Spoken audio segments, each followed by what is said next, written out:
எல்லாருக்கும் வணக்கம். மீண்டும் மெய்ப்பொருள் காண்க தளத்திற்கு எல்லாரையும் நான் வரவேற்கிறேங்க. இன்னைக்கு ஸ்பந்தனா ஸ்பூர்த்தி ஃபினான்ஷியல்ஸ் அப்படின்னு சொல்லிட்டு ஒரு என்பிஎஃப்சி இருக்கு. அதை பத்தி எக்கனாமிக் டைம்ஸ்ல ஒரு ஆர்டிகிள் வந்திருக்குங்க.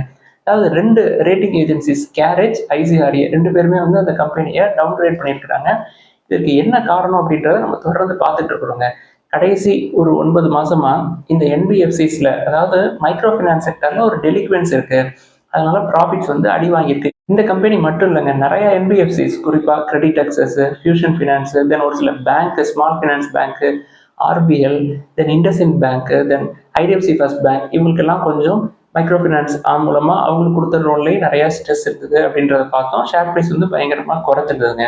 ஸ்பந்தனா ஸ்பூர்த்தியை பொறுத்த வரைக்கும் அவங்களோட ஆல் டைம் ஹைல இருந்து ரொம்ப பயங்கரமா 1000க்கு மேல இருந்தது. இப்போ 350 வரைக்கும் வந்துருச்சு. நடுவில் ஒரு 1.5 மாசத்துக்கு முன்னாடி நம்ம நேர்கள் எல்லாமே நிறைய பேர் இதை வந்து கன்சிடர் பண்ணலாமா அப்படின்னு சொல்லி கேட்டிருந்தாங்க. நம்ம வந்து அந்த சைடு போகாதீங்க அப்படின்னு சொல்லி பிசினஸ் லைன்ல ஒரு ஆர்டிகல் வந்திருந்தது. அதை கோட் பண்ணி சொல்லியிருந்தோம். விழுற கத்தியே கையில பிடிக்கிற மாதிரி இந்த நேரத்துல அந்த சைடு போகவே கூடாது. அதுக்கு பதிலாக தான் இண்டஸ்இண்டை நீங்க பாருங்க அப்படின்னு சொல்லியிருந்தாங்க. இவங்களுக்கு இந்த டவுன் கிரேட் பண்ணதுக்கு என்னென்னலாம் காரணம் அப்படின்றத பார்ப்பாங்க. ஃபர்ஸ்ட் நெட் லாஸ் கடைசி 9 மாசம், அதாவது ஏப்ரல் 2024 இருந்து டிசம்பர் 2024 வரைக்கும் எடுத்துக்கிட்டோம்னா இந்த ஃபினான்ஷியல் 25ல ஒரு 600 கோடி ரூபாய் லாஸ் பண்ணியிருக்கிறாங்க. இந்த லாஸ் வந்து அவங்களுக்கு அசெட் குவாலிட்டியை குறைக்கிறதுக்கு இது முக்கியமான காரணமா இருந்திருக்கும். இது ஃபர்ஸ்ட் திங். அடுத்து என்பிஏ இன்க்ரீஸ் ஆயிருக்கு. கன்சாலிடேட்டட் கிராஸ் நான் பெர்ஃபார்மிங் அசெட்னு எடுத்துக்கிட்டோம்னா இந்த மார்ச் 2024ல 1.7% தாங்க இருந்திருக்கு. இப்போ முடிஞ்ச டிசம்பர் குவார்டர் எடுத்துக்கிட்டோம்னா 5.2% இருக்குங்க. இது வந்து ஒரு 3 டைம்ஸ் கூடி இருக்கு என்பிஏ. இது ஒரு முக்கியமான இஷ்யூ. அடுத்து லோன் ரைட் ஆஃப். இந்த கடன்லாம் வந்து வராது அப்படின்னு சொல்லி வெளியில தள்ளி விட்டுறது, வரா கடன்ல சேர்த்துறது, அது வந்து ஒரு 1000 கோடி ரூபாய்க்கு பக்கமா இருக்கு. கிட்டத்தட்ட 971 crores இருக்கு.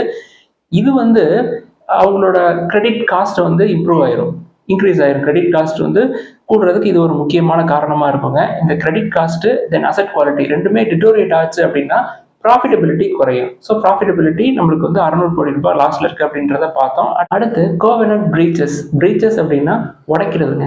கோவெனன்ட் பிரீச்சஸ் அப்படிங்கிறது இவங்க வந்து அக்ரிமெண்ட் போட்டிருப்பாங்க. யார் கூட அக்ரிமெண்ட் போட்டிருப்பாங்க? இவங்க வந்து ஒரு என்பிஎஃப்சி பேங்க் கூட போட்டிருப்பாங்க. கமர்ஷியல் பேப்பர்ஸ் வாங்கியிருப்பாங்க. இல்லை என்சிடிஎஸ்ல கடன் வாங்கியிருப்பாங்க. அவங்களுக்கு வட்டி கட்டணும், என்சிடிஸ்க்கு இன்ட்ரெஸ்ட் கொடுக்கணும், கமர்ஷியல் பேப்பர்ஸ்க்கு வட்டி கொடுக்கணும். ஸோ இதெல்லாம் வந்து அக்ரிமெண்ட் வந்து அவங்களால நிறைவேற்ற முடியாத ஒரு சூழல் இருந்திருக்கலாம். அதுல ஒரு என்சிடி 373 கோடி ரூபாய் என்சிடிஸ்ல இந்த மாதிரி அக்ரிமெண்ட்டை ஒழுங்காக ஃபாலோ பண்ண முடியாத ஒரு சூழல் வந்து அவங்களுக்கு இருக்குது. அடுத்து ஏர்லி ரிடம்ஷன்ஸ். அவங்க வந்து பாண்ட் கொடுத்துருப்பாங்க, என்சிடிஸ் கொடுத்துருப்பாங்க இல்லையா?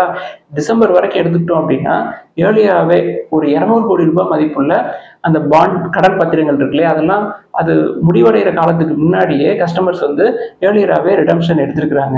அதை தொடர்ந்து ஒரு முக்கியமான பிரச்சனை என்ன அப்படின்னா கிரெடிட் காஸ்ட். நம்ம ஏற்கனவே சொன்னோம் இல்லையா, அசெட் குவாலிட்டி வந்து டிட்டோரியேட் ஆகுது, ப்ராஃபிட் வந்து பண்ண முடியல, இது வந்து கிரெடிட் காஸ்ட்டை கூட்டும் அப்படின்னு சொல்லியிருந்தோம் இல்லையா. இதனால கேரேஜ் தென் ஐசிஆர்ஏ 2 பேருமே என்ன சொல்றாங்க, இந்த வருஷம் மாடரேட்டாக தான் growth இருக்கும். ஃபினான்ஷியல் 24ல இருந்த மாதிரி 20% 30% growth எல்லாம் இருக்காது, லெஸ் தென் 15% தான் இருக்கும் ஓவராலாவே. இந்த அசெட் குவாலிட்டியை கண்ட்ரோலுக்கு கொண்டு வர்றதுக்கே இன்னும் ஒரு 6 months to 12 months வரைக்கும் ஆகிறதுக்கு சான்சஸ் இருக்கு. இந்த காரணங்களால அதாவது லாஸ் எடுத்துக்கிறாங்க, என்பிஏ கூடியிருக்கு, லோன் ரைட் ஆஃப் இருந்திருக்கு, பிரீச்சஸ் இருந்திருக்கு, ஏர்லி ரிடம்ஷன் இருக்கு, தென் கிரெடிட் காஸ்ட் எல்லாம் கூடியிருக்கு இல்லையா. இதன் காரணமாக கேரேஜ், ஐசிஆர்ஏ 2 பேருமே இவங்களோட கமர்ஷியல் பேப்பர்ஸ் தென் லாங் டேர்ம் லோனு தென் என்சிடிஸ் அதோட ரேட்டிங்ஸ் எல்லாத்தையுமே குறைச்சிருக்கிறாங்க. ஃபர்ஸ்ட் கேரேஜ் எடுத்துக்கிட்டோம் அப்படின்னா அவங்களோட லாங் டேர்ம் லோன் ஃபெசிலிட்டி ஒரு 1500 கோடி ரூபாய் அதை வந்து டவுன் கிரேட் பண்ணியிருக்காங்க. அடுத்து கேரேஜ் என்சிடிஸ் ஒரு 700 crore என்சிடிக்கு ரேட்டிங் கொடுத்துருக்காங்க. ஏ நெகட்டிவ்ல இருந்து ஏ பிளஸ் நெகட்டிவா கொடுத்துருக்காங்க. அடுத்து ஒரு கமர்ஷியல் பேப்பர்ஸ் 100 கோடி ரூபாய் இருக்குங்க, அதுக்கு A1 பிளஸ்ல இருந்து A1 ரேட்டிங் கொடுத்துருக்காங்க. எல்லாத்தையுமே குறைச்சிருக்காங்க. இது வந்து கேரேஜோட ரேட்டிங். அடுத்து ஐசிஆர்ஏ எடுத்துக்கிட்டோம் அப்படின்னா ஸ்பந்தனா ஸ்பூர்த்தி ஃபினான்ஷியலோட long term bank loan worth 2100 கோடிக்கு பக்கமா அதை வந்து டவுன் கிரேட் பண்ணியிருக்காங்க. என்சிடிஸ் ஒரு 423 கோடி அதை வந்து ஏ பிளஸ் நெகட்டிவ்ல இருந்து ஏ மைனஸா இதை வந்து குறைச்சிருக்கிறாங்க. ஸோ இதெல்லாம் வந்து அவங்க 2 பேரும் கொடுத்த ரேட்டிங். அதை தொடர்ந்து இந்த கம்பெனியோட ப்ரொமோட்டர்ஸ் எஃப்ஐஎஸ் டிஐஎஸ் ஹோல்டிங் எப்படி இருக்கு கடைசி ஒரு 9 மாசங்கள்ல அப்படின்றத பார்ப்பாங்க. ப்ரொமோட்டர் ஹோல்டிங்ஸ் எடுத்துக்கிட்டோம்னா குறைஞ்சிருக்குங்க. அதாவது டிசம்பர் 2023ல 59%, கிட்டத்தட்ட 60% இருந்தது. டிசம்பர் 2024ல 48% குறைஞ்சிருக்குங்க. 11% ப்ரொமோட்டர்ஸ் வந்து அவங்களோட ஹோல்டிங்ஸை வெளில எடுத்திருக்கிறாங்க.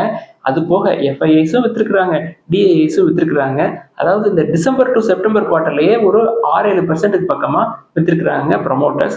இவங்க எல்லாமே வித்திருந்தாங்க அப்படின்னா எங்க தாங்க போயிருக்கும்? பப்ளிக்கோட கைக்கு தான் போயிருக்கும். பப்ளிக் வந்து டிசம்பர் 2023ல ஒரு 7.5% வச்சிருந்திருக்காங்க. டிசம்பர் 2024 12 மாசத்துல 23%-ஆ இது வந்து ஏறி இருக்குதுங்க. ஸோ நம்ம திருப்பி திருப்பி நம்ம தளத்துல சொல்றதுக்கான காரணமே இந்த மாதிரி பெர்ஃபார்மன்ஸ் வந்து நியர் டேர்ம்ல இன்னும் ஸ்ட்ரெஸ்டு சுச்சுவேஷன்ல மைக்ரோ ஃபினான்ஸ் செக்டர்ல இருக்கிறதுனால நம்ம இந்த நேரத்துல போய் அவங்கள்ட்ட இருந்து ஷேர்ஸ் பெர்சன்டேஜ் ஆஃப் ஷேர்ஸை நம்ம வாங்குறது நல்ல விஷயமே கிடையாதுங்க. அதனால தான் நம்ம ஒரு 1.5 மாசத்துக்கு முன்னாடியே கவனமா இருங்க. இது வந்து கன்சிடர் பண்ற ரேஞ்ச்ல இல்லை. பெர்ஃபார்மன்ஸ் சரியில்லை, வேல்யூவேஷன்ஸ் வந்து நல்லா இருக்கு.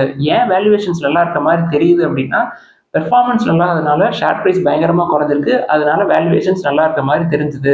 இப்ப பிஇயே கிடையாதுங்க. ஓவராலா நெட் ப்ராஃபிட் ஃபினான்ஷியல் 25 எடுத்துக்கிட்டோம்னா நெகட்டிவ்ல போயிடுச்சு. 600 கோடி ரூபாய் லாஸ்ல இருக்கு. ஸோ இந்த மாதிரி நேரத்தில் நம்ம போய் என்டர் ஆகுறது நல்ல செய்தியே கிடையாது. நம்ம திருப்பி திருப்பி லார்ஜ் கேப்ல போங்க அப்படின்னு சொல்றதுக்கு முக்கியமான காரணமே இதாங்க. இண்டஸ்இன்லயும் ஒரு 10% இருந்ததுங்க. அவங்க லார்ஜ் கேப், அவங்கள்ட்ட கேஷ் ரிசர்வ்ஸ் நிறைய இருக்கும், டெபாசிட்ஸ் இருக்கும், லோன்ஸ் இருக்கும். அவங்க ஈஸியா ஃபண்ட் ரைஸ் பண்ணிடுவாங்க. தென் ஹிந்துஜா குரூப் வேற டாப் 100 பில்லியனர்ஸ்ல அவங்களும் கண்டிப்பா இருப்பாங்க இந்தியாவை பொறுத்த வரைக்கும். ஸோ அவங்களுக்கு இதெல்லாம் வந்து பெரிய சிக்கலா இருக்காது. இன்னும் ஒரு 3 மாசத்துல கம்ப்ளீட்டாவே டர்ன் அரவுண்ட் பண்ணிடுவாங்க.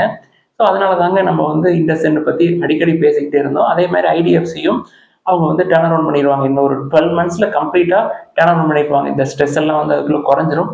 ஆனா இந்த மாதிரி சின்ன சின்ன கம்பெனிஸ்க்கு கொஞ்சம் ஸ்ட்ரெஸ் குறையிறது வந்து அவங்களுக்கு வந்து 6 மந்த்ஸ் ஆச்சு அப்படின்னா இவங்களுக்கு வந்து ஒரு 12 மந்த்ஸ் 18 மந்த்ஸ் ஆகுங்க. இதெல்லாம் தாங்க இன்னைக்கு டிஸ்கஸ் பண்ணணும்னு நினைச்சோம். ஏதாவது சந்தேகங்கள் கேள்விகள் இருந்தால் எல்லாத்தையும் எழுதுங்க. நம்ம எல்லாத்தையும் டிஸ்கஸ் பண்ணுவோம். எல்லாருக்கும் நன்றி.